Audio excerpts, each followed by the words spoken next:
Hello guys, welcome to File 3 Retro React. It's Steven here, Derek here. and this is not really a reaction video. We're gonna be reading some creepypasta video for you guys.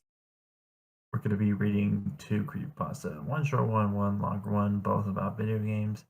Hero Brian, I'm pretty sure everyone's heard about Hero Brian at this point. And Ben Drowned, another well-known creepypasta. What's up, Derek from the future here. I've come here to make a correction. We decided to read one creepypasta, and that was called Ben's Drowned. We didn't read Hero Brian this episode. Came here to make that correction.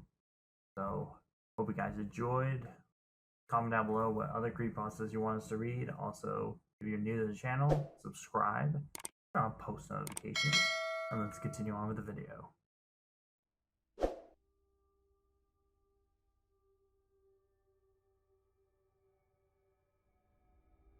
Okay, I need your help with this. This is not creepy coffee pasta. This is a long read, but I feel like my safety or well-being could very well depend on this. This is a video game related, specifically Majora's Mask, and this is the creepiest shit that has ever happened in my life. Having said that, I recently moved into my dorm room. Starting out as sophomore in college, and a friend of mine gave me his own Nintendo 64 to play. I was stoked, to say the least. I could finally play all those old games on my unit that I have touched in at least a decade. The Nintendo 64 came with one yellow controller and a rather shoddy copy of Super Smash Bros. Oh, right. Okay. And a wild beggar can't be chooser. Needless to say, it didn't take long to be. I became bored beating out level 9 CPU. That weekend, I decided to drive around a few neighborhoods, about 20 minutes so off campus, hitting up the local garage sales, hoping to score on some good deals from ignorant parents. I ended up picking a copy of Pokemon Stadium, good game, GoldenEye, Forkia, F-Zero, and two other controllers for $2. Satisfied, I began to drive around the neighborhood when one last house caught my attention. I still had no idea why it did. There were no cars there. I was already wondering how I could politely excuse myself from the solution when he would tell me he had no idea what a video game was. But my surprise, he said he had a few ones in an old box. He assured me he'd be back in a jiffy and turned back into the garage as I watched him hop away. I couldn't help but notice what he was selling on his table. Literally across his table were rather peculiar painting various artwork that looked like an inkbot that physicalists might show you. Curious, I looked through that. It was all white. No one was visiting this guy garage sale. These weren't exactly aesthetically pleasing as I came to the last one. For some reason, it looked almost like a Majora's Mask, the same heart-shaped body with little spike pulsating outward. Initially, I just thought that since I was secretly hoping to find the game at these garage sales, some Freudian bullshit shoot was fraudulent of the ink bot. But given the event happened afterward, I'm not so sure now. I should have asked the man about it. I wish I would have asked the man about it. After starting at the major shape bot, I looked up and the old man was standing there again, arm length in front of me, smiling at me. I admit, I'll jump out of a reflex and I'll laugh nervously as he handed me a Nintendo 64 cartridge with a standard gray color, except someone has written Majora on the back printed mid marker. I got butterfly in my step as a ride. What a coincidence this was, asked how much he wanted for it. The old man smiled at me and told me that I couldn't have it for free. That I used to belong to a kid who was about my age that didn't live here anymore. There was something weird about the man phrase that, but I didn't really pay any attention to that. I was too caught up in not only finding his game, but it's getting it for free. I reminded myself to be a bit skeptical. This looked like a pretty shady cartridge and there was no guarantee it worked. But then the optimist inside me interjected that maybe it was some kind of beta version or pirate version of the game. And that was all I needed to get back on the Cloud 9. I thanked the man. The man smiled and wished me and wished me well, saying goodbye then. At least, that's what it sounded like to me. All the way, all the way in the car ride home, I had a nagging doubt that the man had said something else. My fears would occur when I put out the game. To my surprise, it worked just fine. But there was a save file, and it was simply named Ben. Goodbye, Ben. He was saying goodbye, Ben. I felt bad for the man. Obviously a grandparent, and obviously going senile, and I, for some reason or another, reminded him of his grandson Ben. Out of curiosity, I looked at the save file, eyeballing it. I could tell that he was pretty far in the game. He had almost all amount, 3 out of 4 remain on the bosses. I noticed that he had used an hour stat to save his game. He was on day 3 by the Stone Tower Temple where hardly an hour left before the moon would crash. I remember thinking that with the shame that he had come so close to beating the game, but he never finished it. I made a new file named Link out of tradition and started the game ready to relieve my child. For such a shady looking game cartridge, I was impressed at how smoothly it ran. Literally, just like a retail copy of the game save for a few minor hiccups here and there, like texture being where they shouldn't be, random flashes of cussing at all interval, but nothing too bad. However, the only thing that was a little unnerving at that time, the NPC would call me Link, and at other time they would call me Ben. I thought it was just a bug, a fluke in the programming caused our file to get mixed up or something. It did kinda creepy me out after a while, but it was around after I had beaten the Woodfall Temple that I regretfully went into the save file and deleted Ben. I have intended to preserve the file just out of respect of the game original owner. It's not like I needed 2 files anyways, hoping that would solve the problem. It did, and it didn't. Now NPC wouldn't call me anything where my name should have been a dialogue. There was just a blank space. My save file name was still called Link though. Frustrated, and with homework to do, I put the game down for a day. I started playing the game again last night, getting to the lens of truth and working my way towards completing the Snowhead Temple. Now, some of you more hardcore Majora's Mask players know the 4th day glitch.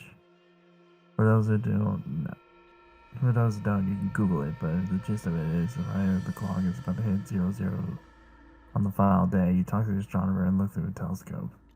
If you time it right, the countdown disappears and essentially have another day to finish it, whatever you're doing. Deciding to do the glitch to try and finish the Snowhead Temple. I happened to get it right on the first try. The counter at the bottom disappeared. However, when I pressed B to exit the telescope, instead of being greeted by the astronomer, I found myself in the Majora boss fight room at the end of the game. Staring at Skull Kid hovering above me. There was no sound, just him floating in the air above me. And the background music was regular for the arena, but still creepy. Immediately, my palms began to sweat. This was definitely not normal. Skull Kid never appeared here.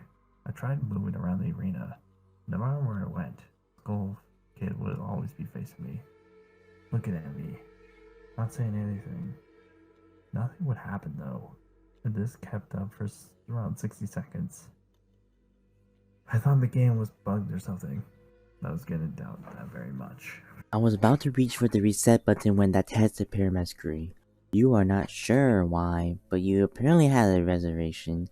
I instantly recognized that tag. You get that message when you get to the room key from Andrew at the Stop Pot Inn, but why was it playing here?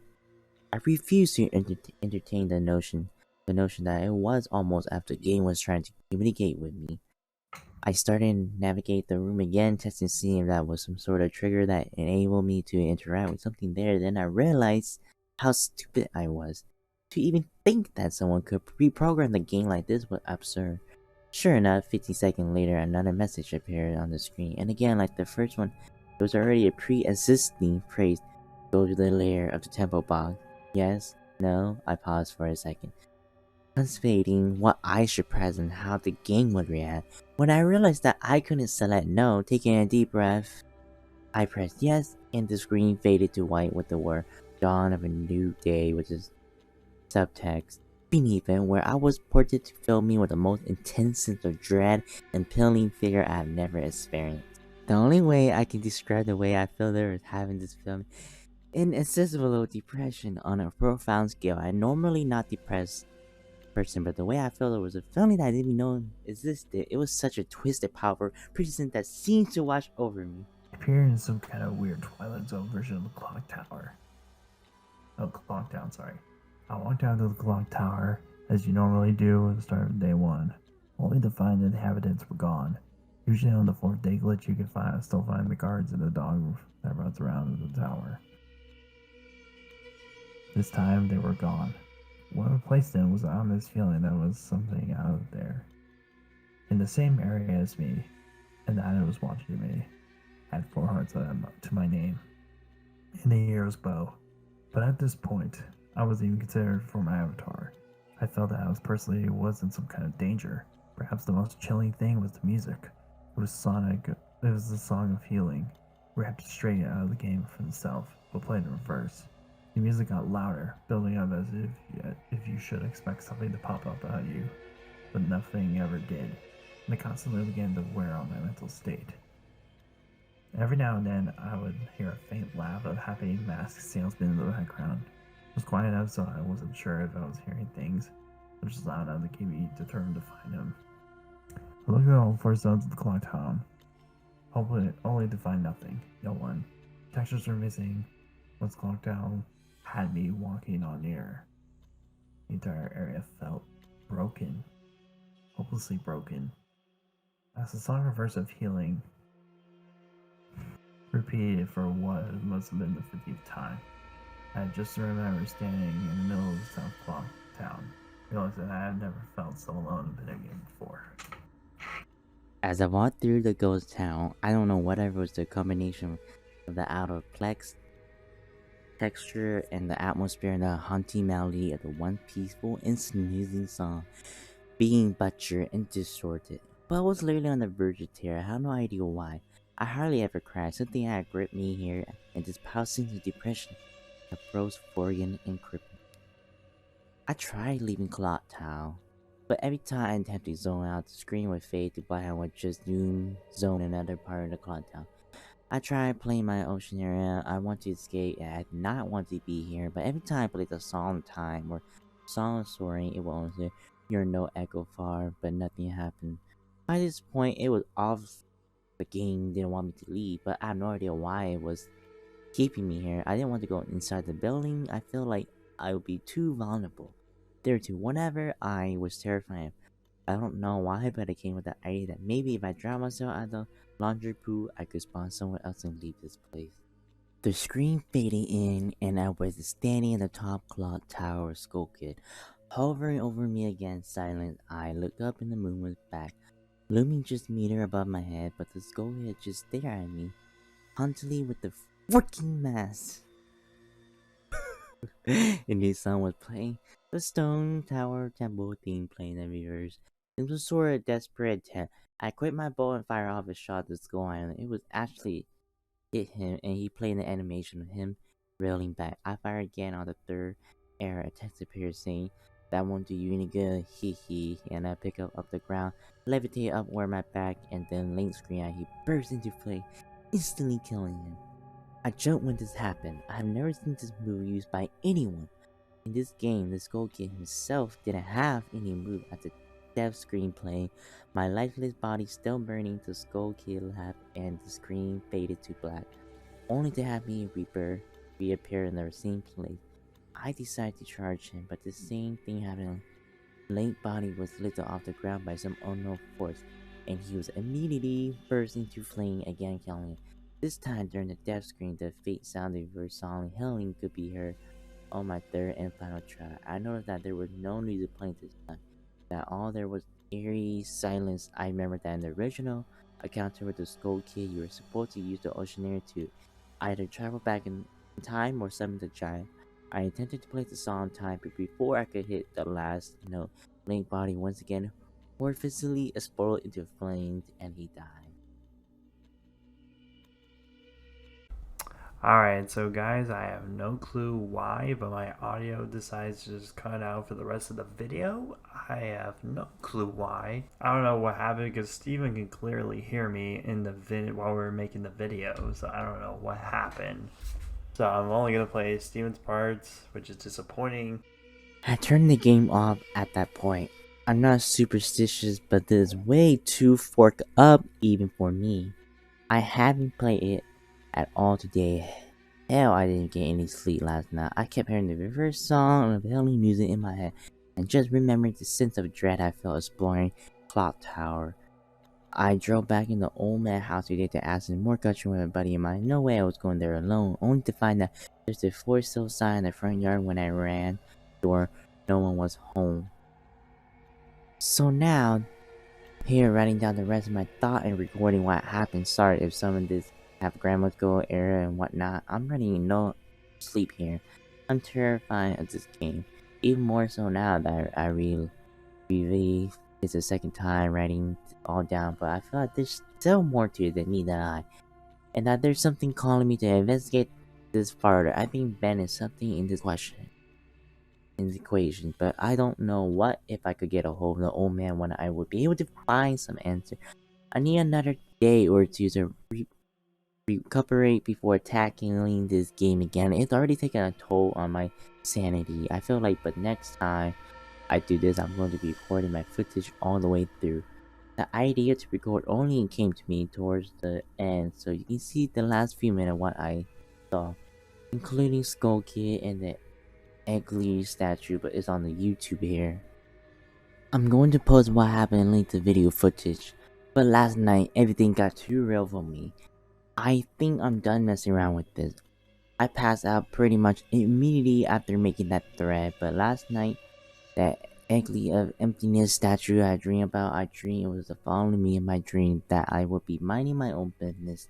When I feel my neck hair stand up on end, I would turn around, that thing, that horrible lifeless statue would be staring with those empty eyes right at me. Barely inches away in my dream, I remember calling it Ben. Never before I had a dream that I could remember so vividly, but that important thing is I did get some sleep, I suppose. Day putting off playing the game as long as I could. I drove back up that neighborhood to see the old man came back. I expected the car was still gone and no one was home. As I was walking back to my car, the man next door mowing the grass killed the power to his lawnmower and asked me if I was looking for someone.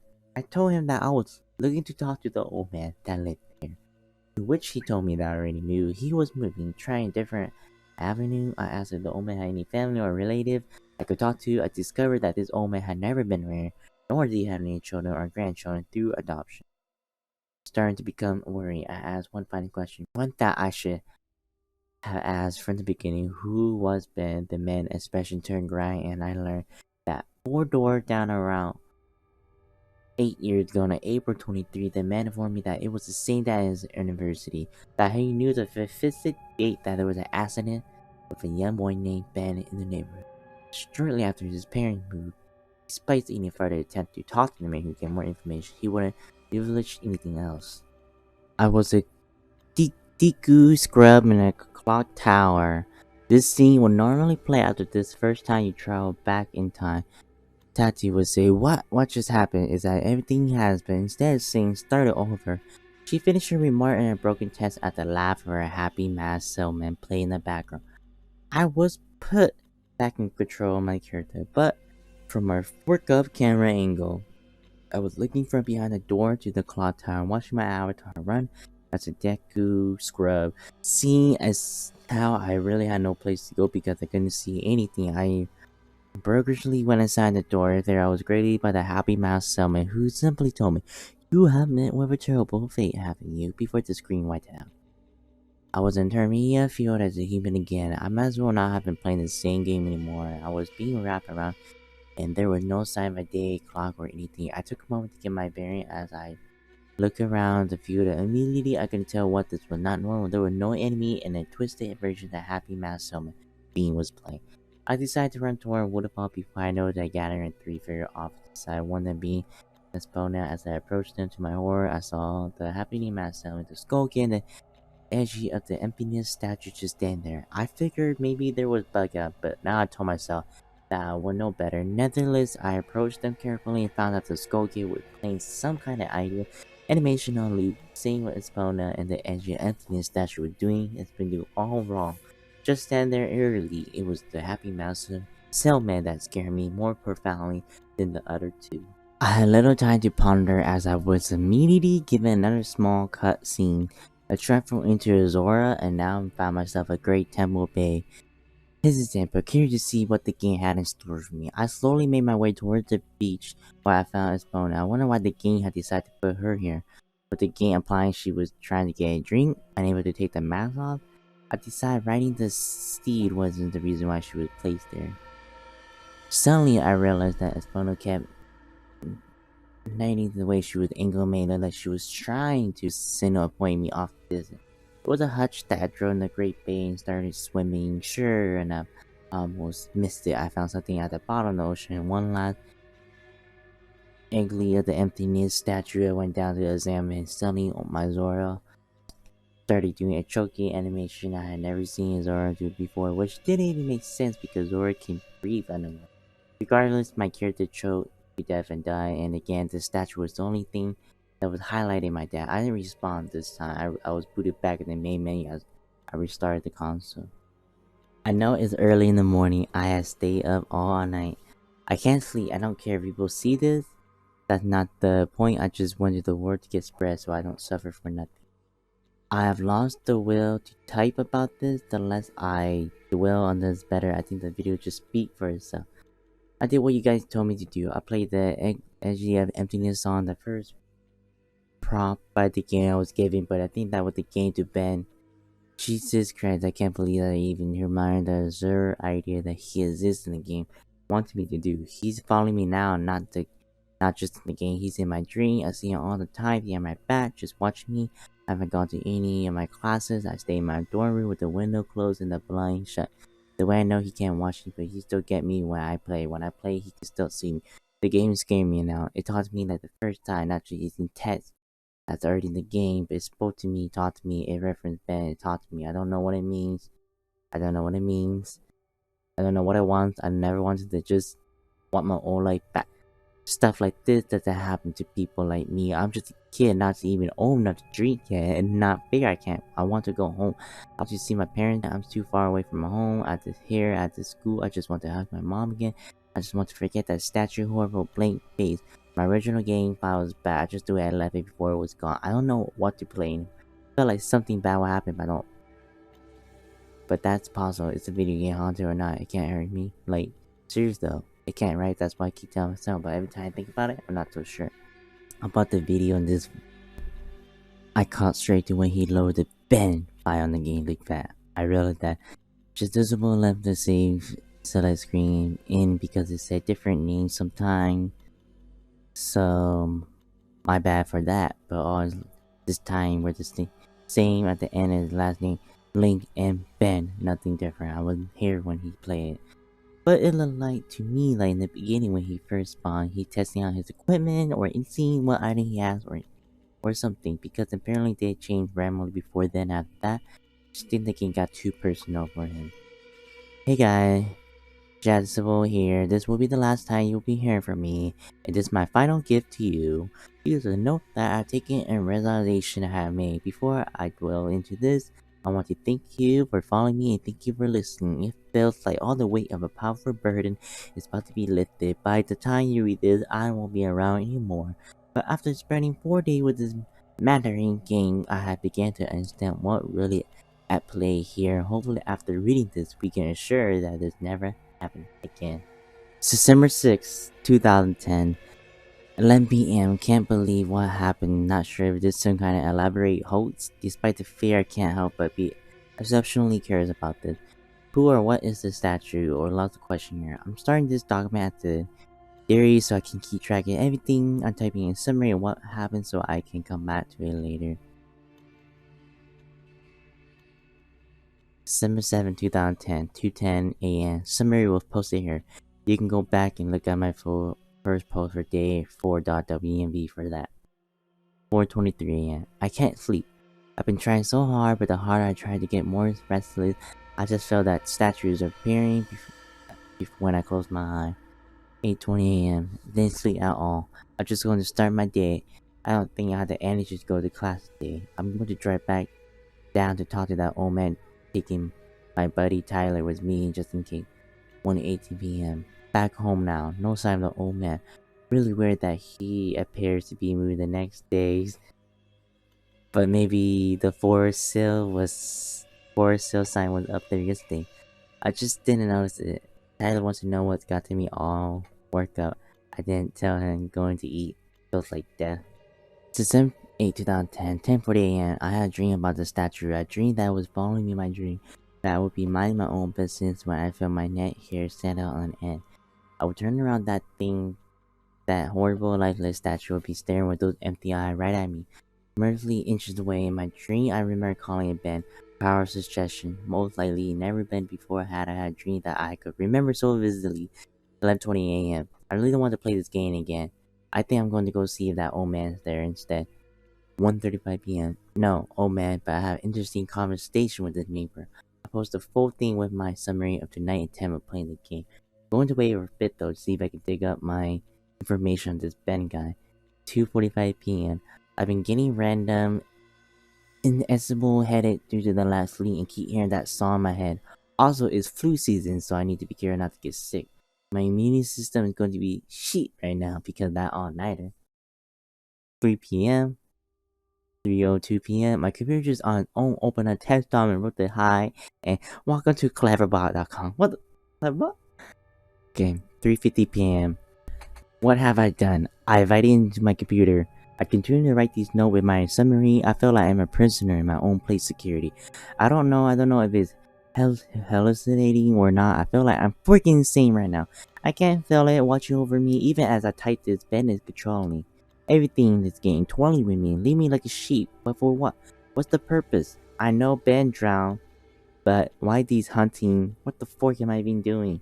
I can probably even see this right now. 4:35 p.m. Summary of the Ben playthrough. 10:12. For you, Ben. I'm not talking to you. It's 10:45 p.m. It's been more than a half an hour and the message have stopped. Ben have stopped. I'm beginning to think that Ben is referring to my computer cartridge. I'm beginning to feel something. It's hard to explain it. I've never been spiritual, but there's something different about the air in my dorm room now. 11:42 p.m. I'm beginning to see the ugly statue randomly as the search the internet in place. I shouldn't place where he shouldn't be. I'd be scrolling down and suddenly I'd be staring at the picture of the edgy statue. Always the ugly statue. I don't know how much more this I can take. This is December 9, 2010, 12:35 p.m. My worst fear confirmed. Ben had been tempered with my summary of Ben WMV. I like the summary that I posted on various forums. WMV file part has been omitted. There is no mention of Ben existing outside the game. There is no mention of Moon Children. How could he been that quick to delete the post while me noticing? I wonder how it maybe appeared to me that I was posting everything, but it's in red hat. Ben would post his own censored version. I'm going to ask why he did it. 12:50 a.m. He is responding me to color bot. Just give me the generic response it usually does. I'm just talking to the bot this time. 1:24 a.m. I think Ben is mad at me. 10:43 a.m. The moon children appeared in my dreams last night. They lift up their masks and revealed that his hideous, disfigured face maggot crawling out of their orifice, sunken black hole where their eyes should be. A yellow smile that slowly grew bigger and bigger as they came closer to me. They told me that they wanted to play. I tried to run from them, but the four children pinned me down on the ground with surprisingly strength over them to the happy masked salesman, announcing that he had a new mask that he wanted me to try. In his splatted, stunning and moving, matching his in-game appearance. He took out a mask and molded it off to someone's face that I couldn't recognize. A younger looking face and handed it to me the moon children. Giggling, they launched into my face, their horrible broken hoodie bouncing up and down. Two of them held me down while the other two began to slow the mask onto my face. I began to think that this thing maybe isn't Ben at all. In the sadistic nature, I wouldn't be surprised if it took the boy after to kill him. 12:04 p.m. My room is beginning to feel different again. There's something out there.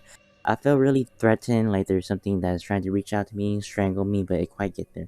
12:46 p.m. I think Ben doesn't want to play with me anymore. I play again. I'll play the game again. Ben, can you see this? I'll play the game again. Please just stop this. please, please. 1:41 p.m. I'm going insane trying to decide what is real and what isn't. Is Ben just playing tricks with me, or is this for real? Did Ben generate these replies, or people actually posting them? Did I just see that screen flicker, or was it my imagination? Imagine depending on the internet and trusting your eyes for your entire life, and then being blinded.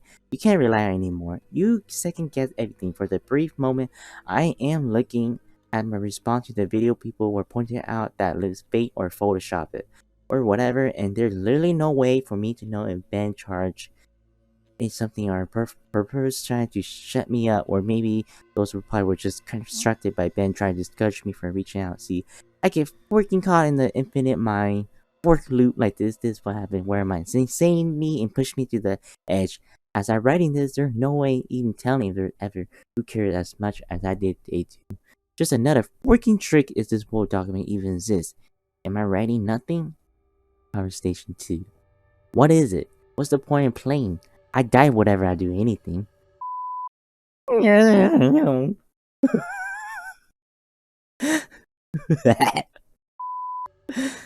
p.m. Ben making me play this game again. It tells my dad something very important to show me.